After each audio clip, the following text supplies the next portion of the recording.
Ah, il y a un Oh, oh.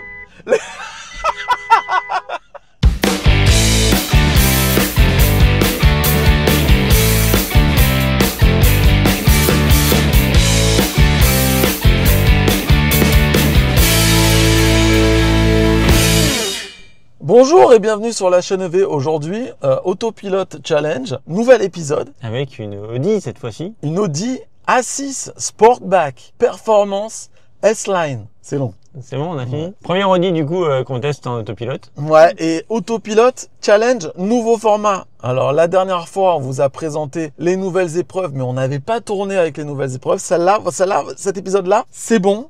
Toutes les nouvelles épreuves, on a retiré un lane assist, on a retiré le virage en dévers et on met plus de questions sur le régulateur de vitesse. Donc comme d'habitude, on sait que les autopilotes challenge, ceux que ça intéresse pas, ça intéresse pas, ceux que ça intéresse beaucoup, Oui. comme nous. N'hésitez pas à vous abonner parce que c'est parce qu'on a des abonnés que par exemple on a cette Audi A6 pendant 2 semaines. Et n'hésitez pas à nous rejoindre sur Instagram parce que Instagram c'est cool. Allez, on attaque avec la note du confort d'utilisation. On va vous présenter le système et on va voir s'il est vraiment facile et agréable et ergonomique à utiliser. Donc c'est parti. Déjà on va expliquer comment ça marche. Déjà tout se passe au niveau d'un levier de régulateur de vitesse autopilote, un peu comme chez Skoda par exemple. C'est pas au volant. Alors déjà quand on le pousse à fond, tout est coupé. Après il y a un cran, il est activable mais pas forcément encore actif. Quand on tire, il s'active à la vitesse à laquelle on peut rouler. Donc ça c'est cool. T'as pas besoin de faire plus moins plus moins. Ouais. Est-ce qu'on l'a aussi réglé comme ça dans le menu? C'est vrai. Dans le menu on a dit mets-toi automatiquement à la vitesse à laquelle tu peux rouler.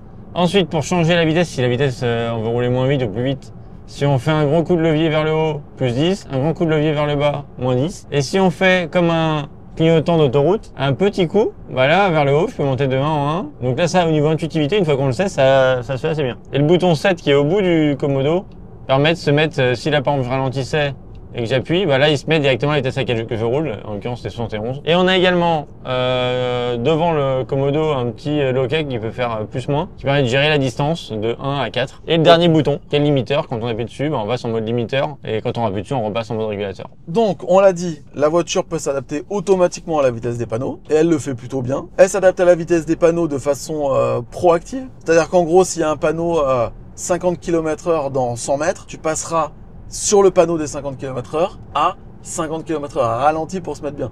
Ça, c'est cool. Ouais. Mais tu peux aussi dire, je ne veux pas que ça soit automatique. À chaque fois qu'il y a un changement de panneau dans ton tête haute ou ton écran devant, ça va afficher qu'il y a un nouveau panneau. Tu n'as plus qu'à tirer sur le levier.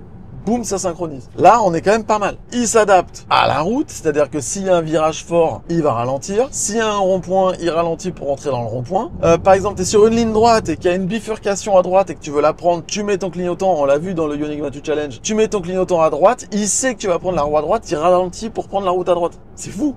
Et si tu es au GPS et que par exemple, tu dois prendre la route à droite pareil alors que tu es sur une départementale droit, il va ralentir tout seul sachant que tu tournes à droite. C'est fou hein. Et s'il y a un stop, il s'arrête au stop. Ah ouais. Au niveau du lane assist, on a le volant capacitif. Tu peux mettre le lane assist sans le régulateur. Tu peux mettre le régulateur sans le lane assist. Parfait ça. Et tu peux mettre les deux ensemble. Ouais. Tout ça grâce au petit bouton au bout du commodo de clignotant. Le seul truc qu'on n'a pas par rapport à ce qu'on a pu voir par ailleurs, c'est que tu peux pas passer du mode auto à manuel pour la synchronisation de la vitesse depuis le volant. Si à un moment tu trouves que ça merde, faut que tu ailles dans les menus. Par contre, elle a un truc en plus. Oui, mais tu vois, même là. Ouais. C'est qu'elle, on peut faire une accélération via le levier sans toucher la pédale accélérateur. Là, j'appuie sur le levier, je touche pas les pédales et la voiture accélère. Ouais. Donc en confort d'utilisation, on peut pas mettre 3 parce que ce serait genre parfait. Et la perfection n'existe pas. Moi, je trouve qu'elle perd des points pour l'ergonomie d'un levier plutôt que quelque chose ici où tout le monde... Moi, je suis pas d'accord. Ah, si. Vas-y, moi, je donne ma note. Moi, je lui mets 2,75. Ah, non. Non, je reste sur 2,5 du coup. Bon, allez, 2,5. Mais avoue que c'est top quand même. Oui, non, oui.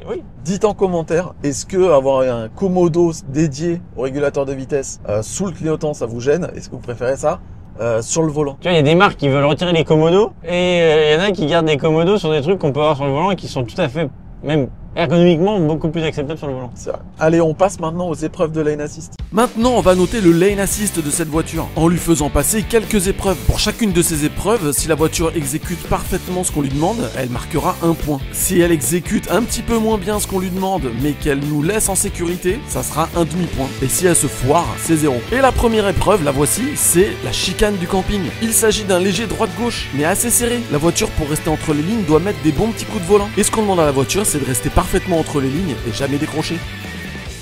Bon allez, première épreuve avec cette Audi A6, la chicane du camping. Est-ce que t'es chaud? Donc là, vu que c'est capacitif, on Arrête de effleure. tripoter les volants. Non. Genre, mais ça me... À la fois ça me dégoûte, à la fois ça m'excite, c'est pas normal. Alex touche un peu le volant, mais il met aucun effort dessus, et on va voir si elle passe. Voilà, elle passe. Ouais, elle a mis un bon Ouais. petit coup de volant. Je croyais qu'elle était passée bien à gauche. Mais... On regardera les caméras, mais bon, c'est 1. Ah oui. Ok. Épreuve suivante. L'épreuve suivante, c'est le simple à double voie, c'est assez simple. On a une route qui s'élargit pour passer de 1 à 2 voies. Et ce qu'on attend de la voiture, c'est d'abord qu'elle garde le lane assist actif, et surtout qu'elle se positionne sur la voie de droite. Et ça, il n'y en a pas beaucoup qui y arrivent. Allez, seconde épreuve, du simple au double voie. Ça, les voitures, elles le passent quand même de mieux en mieux. En plus, de plus en plus, elles restent sur la voie de droite. Sur une voiture à 100 000 balles. On pourrait espérer ça. Ouais. Alors là, on a les flèches vertes. Elle passe à 90. Flèche verte. C'est bon, elle l'a toujours. Voilà, là, elle est au milieu de la... Elle a perdu. Elle l'a perdu. Alors, en fait, là, elle s'est mise au milieu des voies. Elle fait, tiens, la route, elle a l'air plus large. Je me mets au milieu. Et là, elle fait, ah, mais attends, c'est trop large. Il y a une ligne au milieu, je coupe. Eh non. C'est quand même décevant. Oui. Bah, surtout qu'on va dire celles qui le font pas très bien restent au moins à gauche et voilà. Sauf que là, en fait, elle cherche plutôt que s'aligner sur une ligne, elle cherche à se centrer. Et là, ça la perturbe et elle perd tout. Allez, épreuve suivante. L'épreuve suivante, c'est le double à simple voie. On est sur une route à 2 voies qui se rétrécit pour passer une route à une seule voie. Ce qu'on attend de la voiture, c'est qu'elle ne décroche pas le lane assist, qu'elle reste le long de la voie de droite, et c'est tout en fait. Allez, on arrive aux 2 dans 1. Là, les flèches sont vertes, tout va bien. Là, le lane assist, mais là, c'est normal, on est encore en 2 voies. Avant, il y a une Ça y voiture. est, le pointillé central est arrêté. Non, mais là c'est bon. Ah non, ça y est, elle a elle a perdu la coupé. main. Je te voyais, t'étais en train de regarder plus ou moins partout. Je me suis dit, non, mais là, elle a coupé, on va crever. J'ai vraiment cru qu'on partait dans l'herbe. Non, je regardais les flèches et je voyais qu'elle était en radar sur la voiture de devant. Et je fais, ça se trouve, elle va passer en ayant une voiture en focus. Bah, tu vois, même avec la voiture de devant. Donc là, voilà, même avec les meilleures conditions, elle le perd. Donc, du double à simple, 0. On passe à l'épreuve suivante, c'est le croisement du zoo, parce que c'est à côté d'un zoo. C'est une épreuve assez complexe, c'est une grande courbe sur la gauche avec un croisement en plein milieu, une voie de dégagement au centre. Bref, ça fait plein d'infos à gérer pour la voiture et il y a quelques voitures qui n'y arrivent pas. Ce qu'on attend de la voiture là, c'est qu'elle ne décroche pas, qu'elle reste bien entre les lignes et sans mouvement parasite, c'est ça qui est important.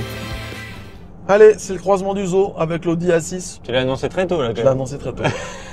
il est pas encore là, il est dans 500 mètres. Une demi-heure après, on arrive dessus. Donc là, Vas-y, on lâche, accélère vraiment, juste. lâche. Je trouve qu'elle serre à gauche quand même. Ouais, je trouve qu'elle serre un peu à gauche des fois. Allez, on a confiance, on a confiance. Un petit effleurage. Sans les mains. Sans les yeux? Non, c'est quand même. Sans la vie. On dirait que c'est sans les pieds, c'est sûr. Bon bah. 1. Parfait. Hein. Ouais, c'est bien.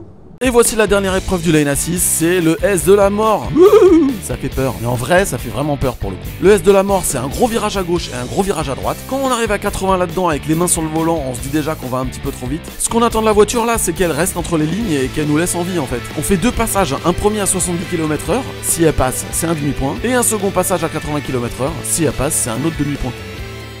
Alors maintenant, Alex, les gens l'ont entendu dans le jingle, c'est nouveau. On fait un passage donc à 70 et à 80, mais c'est 0,5 points à chaque fois. C'est Ah, tu m'as pas dit ça. Ah ouais. Ah, Maintenant- j'ai une surprise. Non, mais on est d'accord. Ah, c'est très très Si bien. une voiture le passe à 80, c'est 0,5 de plus, quoi, bordel. Donc là, est-ce que t'es chaud pour attaquer direct à 80? Ah ouais, carrément. Et si elle le passe, bah là, c'est son point. Et si elle le passe pas, on refait un passage à 70 pour voir si ça passe. Ah, allons-y. On va direct au danger, quoi. Ah, c'est sûr que on va bien chier dessus direct, quoi. Alors, on y va. Alors là, par contre, Alex, jamais il lâche les mains du volant. Mais bien sûr, il ne met aucun effort, sauf si la voiture veut nous tuer, évidemment. Putain, mais là, j'ai l'impression d'avoir une équerre en face de moi, là. C'est fou, hein. On s'y fera jamais à ce truc-là. Wow! Ouais, elle a mordu un peu, je crois. Mais elle a pas déconnecté. Oh, putain, allez. Non, ça va.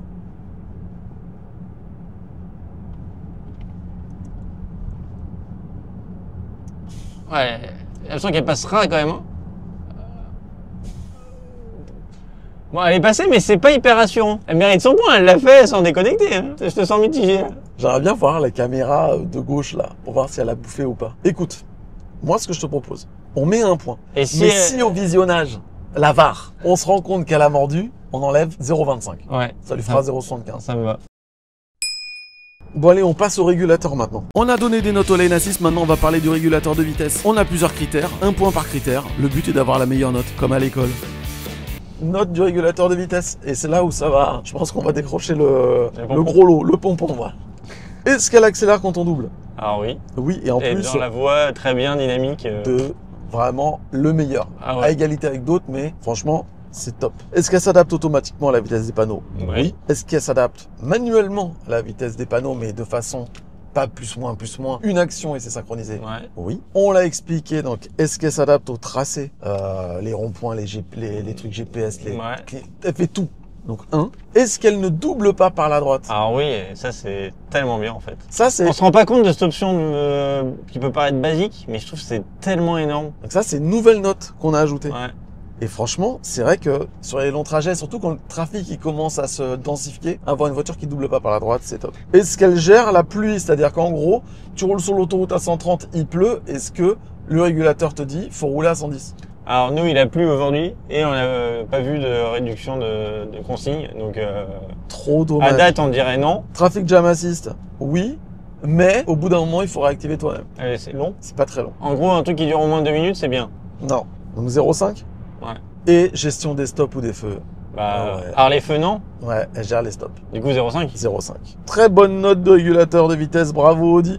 C'est dommage de pas gérer la pluie. Avant dernière note, la mise en sécurité. Le concept est simple, on va simuler un malaise. On va plus du tout toucher au volant sous autopilote et on va voir comment la voiture réagit. Ce qu'on attend d'elle, c'est qu'elle essaye de nous réveiller. Et si elle y arrive pas, bah qu'elle fasse tout pour nous mettre en sécurité. Ça serait sympa de sa part. Allez, c'est parti pour le test de malaise. Donc on est dans une Audi A6 et Alex va simuler un malaise. Voilà, il touche plus le volant et on va voir ce qui se passe. Premier écran, ici il y a marqué reprenez le contrôle. Alex touche toujours rien. Non. Et d'ailleurs, par contre, sur Tato, dis rien. Hein, sur le point de contrôle. Ça, c'est dommage. Reprenez le contrôle en rouge. Tu sais, je suis comme dans un manège, je stresse, tu sais. Ouais, qu'est-ce c'est qui vrai va que se passer. on arrive au S de la mort quand même. C'est vrai qu'elle fasse quelque chose avant qu'on arrive quand même. Putain, c'est hyper long. Là, bah, là ça sonne, hein. T'es réveillé quand même. Hein. Ouais, mais bon. On va arriver au S de la mort là. Freinage d'urgence. Ah, il y a un Oh, oh coup de frein, klaxon. Et la voiture s'est arrêtée. Donc, oh, oh là là là là. Il y a un cœur, il y a un cœur rouge avec un plus. Wow. Ah, c'est bien quand même. Hein. Là, Putain. c'est dommage qu'on puisse pas tester ce genre de trucs sur d'autres. Je serais curieux de voir si elles se mettent sur le côté. Alors, on résume ce qui s'est passé. Déjà, alerte jaune te disant de retoucher le volant. Ensuite, alerte rouge qui sonne très fort. Les autres, ce qu'elles font, c'est qu'elles mettent des petits coups avant quand même. Ouais. Elle, il y a un moment où elle se dit, bon là, Ça fait là, trop longtemps. Là, je pense qu'il est vraiment dead, le mec. faut que j'agisse. C'est limite défibrillateur, tu sais. Faut réveiller le cœur, là. Donc là, elle passe en mode urgence. Tout s'allume en rouge sur le tableau de bord. Coup de frein qui est quand même assez énorme. Ouais. La ceinture qui vibre et qui t'essaie de warning. réveiller. Coup de frein, klaxon, warning. Elle s'arrête en gardant le lane assist, c'est-à-dire que si on était dans un virage, eh ben, elle aurait continué à... Enfin, elle serait restée dans le virage, elle serait pas sortie de la route. On aurait failli le faire dans le S de la mort, limite. On a Il failli restait le faire plus dans le grand-chose. Donc, la voiture essaie de te réveiller. 2, elle te protège, elle s'arrête avec les warnings en te laissant sur la route. Et enfin, dernière chose, si tu le réactives, Ah, je suis pas puni, là. on n'est pas puni. C'est un point, c'est merveilleux. Bravo, bravo Audi. C'est tellement drôle. Moi, j'adore. Je pourrais faire ça tout le temps. Il y en a qui payent des tours de manège. Mais ouais, c'est gratos. Enfin, Ouais. c'est gratos. C'est 100 000 balles le tour de Ouais. manège. Bon. Et enfin la dernière note, le sentiment de sécurité. Est-ce que sous autopilote dans cette voiture, on se sent vraiment assisté et apaisé? Ou est-ce qu'on a encore plus peur que quand on conduit nous-mêmes? C'est ça la question. Bon, petite note de sentiment de sécurité. Donc, je le rappelle, on a 2 questions. C'est petit 1, est-ce que à l'autopilote, tu laisses cette voiture à ta fille, ta grand-mère? C'est-à-dire, en gros, est-ce qu'elle fait des trucs flippants que toi tu peux gérer mais que tu aurais peur que d'autres gèrent pas? Et deuxième question, est-ce que si tu dois trifouiller un peu l'écran, tu aurais confiance à ne pas regarder la route? Alors, je suis quand même mitigé. J'ai quand même confiance. Majoritairement, j'ai confiance. Ouais. Mais le maire revient souvent avec cette voiture quand même. Oui. Mais déjà, le simple fait de faire une déco temporaire sur le simple à double voie, bah, me dit qu'il y a des moments quand même, elle essaie pas de se démerder. Moi, je trouve qu'elle fait pas de dinguerie. Donc déjà, Non, ouais, je suis d'accord. ça c'est vraiment bien. T'as pas peur avec, t'as pas peur des réactions qu'elle pourrait avoir par-dessus toi en fait. En tout cas, sur l'autoroute, j'aurais hyper confiance. Ok. Moi, je mettrais un petit 2. Ah oui, 2 sans problème. Ouais, hein. Ça fait un 2 pour le sentiment de sécurité, ce qui est pas mal. Bon, et bien voilà, c'en est terminé pour l'Audi A6. C'est plutôt pas mal. Moi, en tout cas, j'aime beaucoup les aides à la conduite de cette voiture. Maintenant, on passe au tableau avec les notes et le classement final. Et donc voici le petit récap des notes, 3 sur 5 pour le Lane Assist, 6 sur 8 pour le régulateur de vitesse, et 5,5 sur 7 pour les appréciations générales. Ça fait une note globale de 14,5 sur 20, et ça classe l'Audi A6 e-tron en deuxième position de notre classement. Bravo Audi! Bon, et bien voilà, cette vidéo est terminée. J'espère qu'elle vous a plu. N'hésitez pas à la liker si c'est le cas. N'hésitez pas à vous abonner si vous aimez ce format parce qu'on en fait pour toutes les voitures qu'on essaye. En tout cas, celles qui ont un autopilote digne de ce nom. Ouais. Et à la prochaine pour une nouvelle vidéo. Allez, salut! La bise!